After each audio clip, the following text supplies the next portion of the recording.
This is Instructor Poole, and I want to give you a quick rundown of what you can expect on this week's Cultural Studies quiz. Please note that it does require the Respondus Lockdown browser, and you should follow all the instructions on the screen when you start the quiz to avoid any academic integrity issues. That has been something that's kind of increasingly on my radar because of some things that have happened in other classes. So please be aware that that is something I will be watching carefully. The quiz, as you can see here, you can find it by clicking on the quiz tab, and it will cover the cultural studies section of chapter 9 from our primary textbook, Reading and Writing About Literature. You can find the link to that, as I'm sure you know, in our essential resources area. And if you expand chapter 9 here, you'll see that this is a chapter which covers a lot of different ways of looking at literature or different types of literary criticism, different types of literary theory. That just means that these are different ways that we might approach reading a text, like a book or a poem or any kind of literature. We're going to we're going to focus on cultural studies, I should say, because that's kind of what I had in mind as I prepared this course. And I think it's interesting to look at some of the readings that we've done through this lens of cultural studies or through the literary theory of cultural studies. There are, I think, 3 multiple choice questions here. The rest are, I think there are 5 or 6 written response questions. For those that require written answers, please respond in your own words and don't simply parrot the text of the chapter. In the Respondus browser, you shouldn't be able to cut and paste, but I'll be looking for your full understanding of it in your own words rather than simply parroting the answers here. This is a fairly short chapter. The quiz will cover kind of just in general what cultural studies means. You can find that here in our first paragraph. Cultural studies isn't just one thing. It's just sort of a way of looking at literature that keeps in mind all of the baggage of the culture that produced it or the culture that we live in, that we exist in as we're reading it.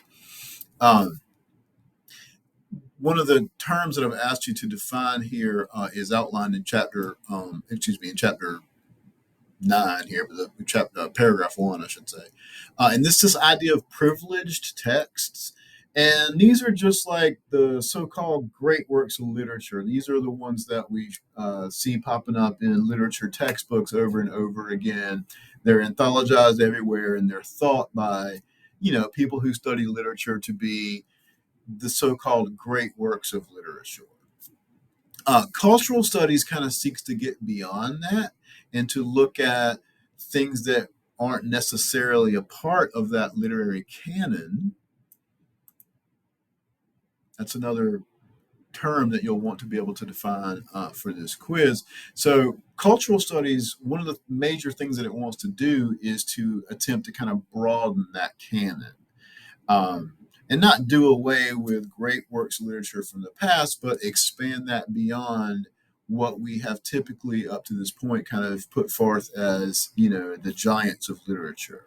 Those tend to be, as it outlines in chapter 2, especially if we go back, in the centuries previous to this one, those tended to be works that kind of focused on upper middle class, well-educated, heterosexual white men. Cultural critics seek to sort of expand beyond that idea and to broaden the canon to include other points of view and that kind of thing. There's a good write-up about that here in chapter 2. And so from this, I'm sorry, I keep saying chapter, I mean paragraph 2. You'll want to understand from this paragraph the term canon and what it means when we say we want to broaden that canon. That's related to the concept that's discussed here in the next paragraph down, and that's this idea of high art versus low art. There's a written response question on the quiz which asks you to basically differentiate between those things and to explain what those means. Quote unquote high art are things that have historically been privilege, like those kind of texts that are thought of as privilege. We think of like opera and classical music and things like that as high art. And the same thing goes for literature when we think about the traditional literary canon. Low art are other things kind of outside of those traditions, as outlined here in this paragraph as well. And then finally, I've asked you on this quiz to think about our course and the readings that I've chosen and the way that we've approached them.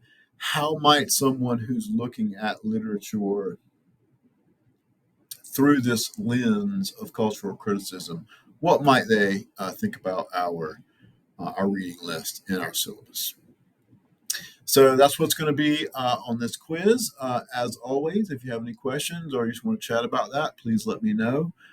Otherwise, I look forward to hearing from you.